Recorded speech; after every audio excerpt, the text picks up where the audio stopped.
اب ان غلطیوں کی وجہ سے پاکستان کو بہت نقصان پہنچا ہے. تو اگر پاکستان کو نقصان پہنچا ہے اور واقعتاً پہنچا ہوگا اور واقعتاً پہنچا ہے، کیونکہ میں آپ کو بتا دیتا ہوں کہ ورلڈ بینک کی رپورٹ ہے، ریسنٹلی جو رپورٹ ہے وہ رپورٹ یہ بتاتی ہے کہ عمران خان صاحب کا جو سال 2021 ہے اس میں گروتھ ریٹ، شرح نمو، جی ڈی پی 5.7% تھی، اور اس سے اگلے سال یعنی کہ سال 21-22 میں جو اس کا آخری سال ہے عمران خان کا، اس میں شرح نمو 6.2% تھی. اور پھر عمران خان صاحب کو، حکومت کو گرا دیا گیا اور وہ ایک سائفر منظر عام پہ آیا اور اس کے نتیجے میں وہ سارا کچھ کیا گیا. اور اب اس میں کوئی ڈھکی چھپی بات نہیں ہے. اور اس کے بعد پھر کیا ہوا؟ اس کے بعد پھر صرف عمران خان کو نکالا گیا، باقی تو ساری کی ساری جماعتیں وہی تھیں، بلکہ مزید جو جماعتیں رہتی تھیں وہ بھی اقتدار میں ان کو بھی لایا گیا اور اپوزیشن ختم، اور minus Imran Khan, minus P T I Imran Khan, اور پی ٹی آئی کے بھی ایک فارورڈ بلاک کو نکال دیا گیا، علیم گروپ بھی نکل گیا، ترین گروپ بھی نکل گیا، صرف عمران خان خالص رہ گیا. اور اس کا دھڑا جو ہے جس کو وہ پی ٹی آئی، ظاہر پی ٹی آئی تھی، اس کو نکالا گیا. باقی سب جمع ہو گئے اور باقی سب جمع ہونے کے باوجود ان کو فری ہینڈ بھی دیا گیا، اور شہباز گورنمنٹ کو، جو کولیشن گورنمنٹ، ان کو فری ہینڈ دیا گیا. اور فری ہینڈ دے کے ان کو نہ صرف فری ہینڈ دیا گیا بلکہ پوری ان کو بیک فراہم تھی، پش، اور ان کو ہر طرح کی فیسیلیٹیشن. اور اس کے باوجود جو ترقی ہے، اپوزیشن بالکل نہیں تھی، اپوزیشن کو کرش کیا جا رہا تھا، پاکستان تحریک انصاف کو. اور اس کے باوجود اگلے سال کی جو شرح نمو ہے 6.2% سے گر کر -0.2 تک آ گئی. اب اگر وہ سارا کچھ یہ جو بتایا جا رہا ہے کہ پرسنل گین کے لیے کیا گیا تھا، تو پھر پرسنل گین جنہوں نے کیا اور پرسنل پروموشن کے لیے جنہوں نے کیا، تو سوال یہ ہے کہ 1.25 سال ہو گیا نیا ادارہ جو ہے وہ آئے ہوئے معرض وجود میں، تو 1.25 سال میں ان لوگوں کے خلاف جنہوں نے یہ سارا کچھ کیا، نواز شریف کو، شہباز شریف کو، ساروں کو، اور یہ جتنی رجیم چینج کی جس سے ملک کو نقصان پہنچا، ان لوگوں کے خلاف کیا کیا گیا؟ کچھ نہیں کیا گیا. سنیے. بہت نقصان پہنچا اور یہ ریئلائزیشن موجود ہے، یہ پوری طرح یہ ریئلائزیشن موجود ہے. اچھا، میں چونکہ اب آپ اندازہ کر سکتے ہیں بینگ اے جرنلسٹ، یہ جو گفتگو میں سن رہا ہوں، یہ 1 منٹ کے لیے مجھے بھی یقین نہیں آ رہا تھا کہ میں واقعی سن رہا ہوں یہ ساری گفتگو. تو میں اپنے ان سوالات کو بار بار ریپیٹ بھی کر رہا تھا اور مجھے بار بار جو ہے وہی جواب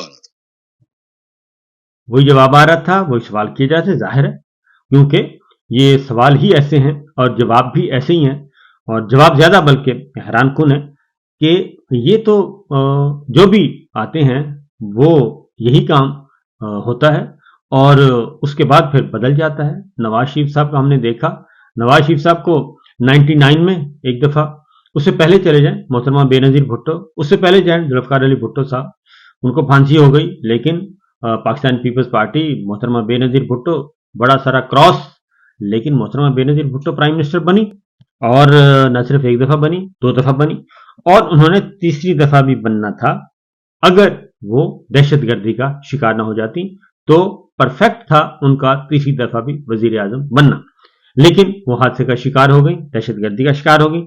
اسی طریقے سے نواز شریف صاحب کو 2 دفعہ اٹھا کے باہر پھینکا گیا، اور دونوں دفعہ، ایک دفعہ تو ظاہر ہے طیارہ سازش کیس، طیارہ جو ہائی جیک کرنا، اور جس میں آرمی چیف ہونا، general Pervez Musharraf army chief تھے، اور یہ کوئی انہونی یعنی کہ کوئی افسانہ نہیں تھا، یہ حقیقت تھی کہ آرمی چیف طیارے میں ہیں اور اس طیارے کو اترنے نہیں دیا جا رہا، اور اس طیارے کو کنٹرول کون کر رہا ہے، اور پھر وہ سارا سول ایویشن، اور پھر شاہد خاقان عباسی صاحب، اور پھر امین صاحب جو اس وقت سول ایویشن کے تھے، ڈی جی تھے، یہ سارے کا سارا یہ ہم نے دیکھا، اس کی ریکارڈنگ موجود ہے. اور پھر نیچے کور کمانڈرز نے جیسے سچویشن کو سنبھالا اور جہاز کو اتارا اور پھر ماشاء اللہ لگا، تو وہ سارے کا سارا، لیکن اس کے باوجود ہائی جیکر آرمی چیف کا طیارہ ہائی جیک، اور اس میں